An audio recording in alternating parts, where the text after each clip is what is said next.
If you keep feeding the world more attention than you give yourself, you will stay empty. Too many people are addicted to noise, constant opinions, endless scrolling, shallow validation. They never stop to ask the most dangerous question: what if I focused on myself like my life depended on it? Power begins when you withdraw from distraction, not as an escape, but as a strategy. When you focus on yourself, you no longer beg for approval. You no longer shrink to fit into the smallness of others. You become dangerous. Why? Because you are no longer moved by noise. You are moved by purpose. Your greatest transformation won't happen in public. It will happen when no one is watching. Power begins when you stop explaining yourself. The moment you direct all your energy inward, everything around you begins to align. We live in a world obsessed with explanation, constantly trying to justify ourselves, our actions, our silence, our evolution. But the truth is, the more you explain yourself, the more power you surrender. Every explanation is a negotiation with someone else's perception, and every negotiation with perception is a betrayal of your inner knowing. When you stop explaining yourself, you begin reclaiming your energy. You stop editing your words to please others. You stop over-clarifying your boundaries. You stop asking for permission to evolve. That silence, when you no longer explain, is not emptiness.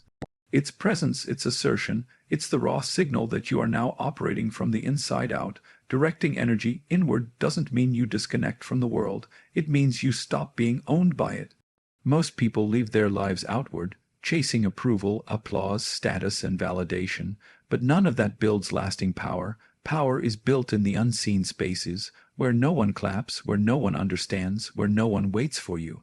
It's built in solitude, it's built in intention. When your energy flows inward, it sharpens. You begin to see clearly what matters, what doesn't, who you are, and who you're not. You stop reacting, and you begin creating. You stop competing, and you begin mastering. The noise outside becomes irrelevant. What matters is the force you are building within. You become your own standard, your own engine, your own judge, and that's when alignment begins. Not because the world changed, but because you did. The people you once chased now chase you. The respect you once begged for now follows you. The chaos you once lived in begins to dissolve. Why? Because when you align inwardly, the external world has no choice but to respond. There's a reason why the most powerful people move in silence. They don't explain their greatness, they live it. They don't debate their worth, they demonstrate it. Their presence becomes their argument. Their results become their response. So stop leaking energy through justification. Stop diluting your essence just to be understood. Stop watering down your power to make others feel comfortable. You are not here to be explained. You are here to be experienced, understood or not, accepted or not, praised or not. Direct your energy inward. Focus on your habits, your mind, your vision. Let your discipline speak louder than your words. Let your presence replace explanation, and slowly, without asking, the world will begin to adjust, because energy never lies, and aligned energy is undeniable. Power is not something you show, it's something you become. Quietly, fully, inwardly, do not seek validation. When you build in silence, your results will speak violently. Validation is a drug. It's seductive, addictive, and ultimately weakening. When you seek it, you give others the power to define your worth. You hand over your identity to the crowd, waiting for applause to feel complete. But the truth is, those who chase validation rarely build anything meaningful. Their actions are rooted in insecurity, their purpose fragile, and their foundation cracked. Real power doesn't need an audience. It doesn't post every move, announce every plan, or broadcast every step. It builds in silence, patiently, obsessively, ruthlessly. It understands that validation gained too early is a trap. It satisfies the ego but starves the spirit, and it distracts you from the deep, difficult, necessary work that greatness requires. Building in silence is not weakness, it is strategy, it's control. When you remove the need to be seen, you become dangerous. You no longer operate on borrowed confidence, you operate on truth, on effort, on mastery. There is no pressure to perform for others, only pressure to evolve for yourself. In that space, real growth begins. The loudest in the room often have the least to offer. Their volume is a mask, but the one who builds in silence, who disappears to sharpen his edge, to train, to study, to master, he returns with results that need no introduction. The world cannot ignore what is undeniable. Results destroy doubt. They silence critics. They rewrite narratives without ever saying a word, and those results, they don't whisper, they roar, they speak with violence, not of aggression, but of certainty. The kind of certainty that shakes structures, upsets systems, and forces recognition. The kind of success that no one can deny, even if they hate it. That is the power of silent construction. That is what happens when you resist the urge to be seen and instead focus solely on becoming. You must learn to delay recognition, learn to fall in love with the grind, the obscurity, the loneliness. It is in that silence where you will meet your real self, where you will discover what you're truly made of. That silence is your forge, your training ground, your battlefield. And when you emerge, there will be no need for validation, because the results will scream on your behalf. Every empire was once invisible. Every legacy began in silence, so stop explaining, stop posting, stop performing for attention. Put your head down, let your work accumulate, let your excellence compound, and when it is time, your results will speak with such force, the world will have no choice but to listen. Build so quietly they never see you coming. Win so clearly they never forget your name. Most people chase noise, masters chase clarity. Focus on yourself until the distractions can no longer reach you. In a world drowning in information, opinions, and distractions, most people spend their lives chasing noise. They scroll endlessly, react impulsively, and confuse movement with progress. They measure their value by how much attention they get and how many conversations they're included in. But none of this leads to growth. Only exhaustion. The more noise you consume, the further you drift from your own purpose. Noise is seductive. It gives the illusion of importance. It convinces you that being everywhere means you're doing something right. But the truth is, noise is the enemy of depth. It's a constant distraction designed to keep you from facing the one thing that truly matters. Or self-masters know this. They do not chase noise, they chase clarity. They cut through the static. They don't seek to be everywhere. They seek to be precise, focused, ruthless with their time. They guard their mental space like a fortress because they understand that clarity is not found in the external. It is forged internally, in silence, through discipline and self-awareness. To focus on yourself is not selfish. It is essential. It means choosing long-term strength over short-term stimulation. It means building something real while others are caught in the cycle of reaction and approval. It's stepping away from what's popular and diving deep into what's personal, what's necessary, what's true. Distractions don't just come in the form of noise. They come dressed as urgency, as obligations, as other people's expectations. If you don't learn to filter them out, they will rob you of years. Every time you check in with noise, you check out from your mission. Every time you allow external chaos into your mind, you dilute your own power. Focusing on yourself is not about isolation, it's about alignment. You begin to sharpen your vision. You start to ask better questions. What am I building? Who am I becoming? What actually matters? And once you start living by those answers, distractions lose their grip. They bounce off you. They no longer tempt you because your path is too clear and your time is too valuable. Clarity is power. It allows you to move with intention, to make fewer but better decisions, to conserve your energy for what actually matters. The master knows that in order to build something that lasts, you have to go quiet, go inward, and go deep. Eventually, the world will try to pull you back into the noise, but if you've done the work, if your focus is strong enough, nothing can break through. You don't need to mute the world because you've made your inner world louder. When clarity becomes your standard and focus becomes your weapon, distractions become irrelevant. The world keeps spinning in chaos, but you move with calm, and in that calm you dominate. People fear the man who is unmoved, emotionally independent, intellectually sovereign. There is something undeniably powerful about a man who cannot be shaken, who listens but does not absorb chaos, who observes but does not react emotionally, who remains grounded no matter what storm rages around him. This is the kind of man others fear, not because he is aggressive, but because he is untouchable. Emotional independence is the foundation of true strength. Most people are emotionally reactive. They are pulled by approval, wounded by opinions, and constantly trying to fit into environments that reject their essence. They over-explain, over-apologize, and overthink. But the man who is emotionally centered does none of these things. He is not cold, but he is clear. He is not rude, but he is immovable. His emotions are under his command, not under someone else's control. This kind of power is rare. Society trains people to be dependent on praise, on connection, on external permission.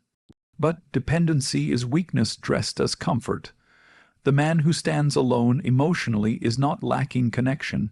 He's built a deeper connection with himself. He knows who he is. He understands his triggers.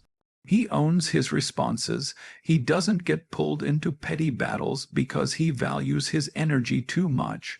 And even more dangerous is the man who is intellectually sovereign, a man who thinks for himself, who questions everything, including himself. He cannot be manipulated by trends or movements. He is not governed by groupthink. His opinions are earned, not inherited. His decisions are calculated, not emotional. That kind of mind is a threat to anyone who profits from ignorance and control. People fear this man not because he is violent, but because he cannot be influenced. He is not easy to predict, not easy to provoke, and not easy to use. His silence makes others uncomfortable. His presence demands respect. He doesn't chase authority, he becomes it. He does not conform to weak standards. He sets his own. You see, the world doesn't know what to do with someone who cannot be guilted, pressured, or distracted. When you become emotionally independent, manipulation dies. When you become intellectually sovereign, confusion fades. You begin to see through the noise, through the games, through the masks. Most people need something external to feel powerful, a title, a platform, a crowd. But this man needs none of that. His confidence is internal, his validation is internal, his compass is internal, and because of that, he is free in the deepest sense. This freedom is what makes him feared, not feared in the sense of danger, but feared in the sense of mystery. You cannot control what you do not understand, and most people have never met a man who is both deeply feeling and deeply controlled, who listens with stillness but responds with fire when necessary. That man is rare, that man is dangerous, that man is sovereign. Your value is not increased by attention, but by self-mastery. Become so complete that no void tempts you.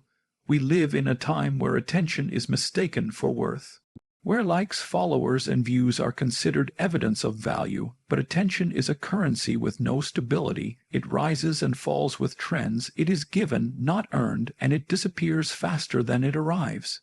The truth is, your real value isn't in how much attention you attract, but in how deeply you've mastered yourself when no one is watching. Self-mastery is invisible. It's not glamorous. It doesn't shout. It is forged in solitude, built through discipline, shaped by inner battles.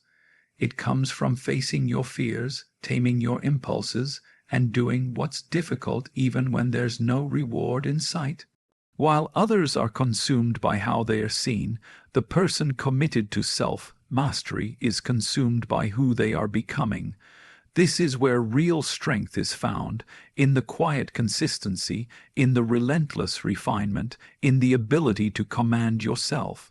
The person who has mastered themselves doesn't need to be entertained.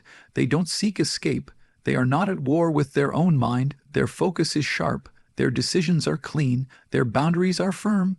And because of this, they become rare. When you are complete within, you are no longer baited by the world's distractions. You are not lured by hollow relationships, quick pleasures, or loud applause. You do not chase what doesn't nourish you. You don't need validation because your value is rooted in something unshakable: your effort, your principles, your inner clarity, and most importantly, you are not ruled by voids. The internal emptiness that makes most people cling to external things, attention, status, addiction, drama, does not tempt you. You have filled those spaces with something stronger: purpose, discipline, wisdom, presence. You've built a fortress within, and no weakness can pass through it unnoticed. This doesn't mean you're emotionless or detached. It means you are whole. It means your self-worth is not on lease to the opinions of others. It means you can walk away from anything that insults your growth, not out of ego, but out of self-respect. The person who masters themselves becomes magnetic, not because they are trying to be seen, but because they have something most don't: control. In a world that rewards noise, self-mastery is rebellion. In a culture that seeks validation, self-containment is power. The more you master yourself, the less you need from the outside, and that independence is what sets you apart. Because when you need nothing, you cannot be controlled. When your value comes from your own standard, your own effort, your own transformation, no one can take it from you. That is the goal: not attention, but alignment. Not followers, but freedom; not noise, but depth. Master yourself so completely that the world cannot tempt you with anything less than what you already are. Discipline is the gatekeeper of greatness. Focus builds empires. Scattered energy builds regrets. Every person who has ever built something extraordinary, an idea, a business, a legacy, has passed through the same invisible gate: discipline. It's not talent that makes the difference, nor luck or timing alone. It's the ability to show up day after day, regardless of how one feels, regardless of what's happening around them. Discipline is the quiet enforcer of greatness. It doesn't ask for praise, but it demands respect. It doesn't shout, but it shapes destinies. Without discipline, desire is powerless, ambition turns into daydreaming, and potential stays locked away. Discipline is what turns vision into routine, routine into mastery, and mastery into legacy. It's the commitment to doing the hard thing, not once, but repeatedly. It's sacrificing comfort for consistency, ease for excellence. It means choosing what you want most over what you want now. Focus is its ally. Focus is the narrowing of your energy into something precise, something sharp, something purposeful. While the world tries to pull you in 100 directions, focus is the decision to move in only one. That decision, to simplify, to eliminate, to lock in, is how empires are built, not through busyness, not through multitasking, but through deep, sustained, deliberate action. Discipline gives you the structure. Focus gives you the direction. Together they create power. Now consider the alternative: scattered energy, chasing multiple goals at once, saying yes to everything, being distracted by every noise, every trend, every emotional pull. That kind of life doesn't lead to progress, it leads to exhaustion.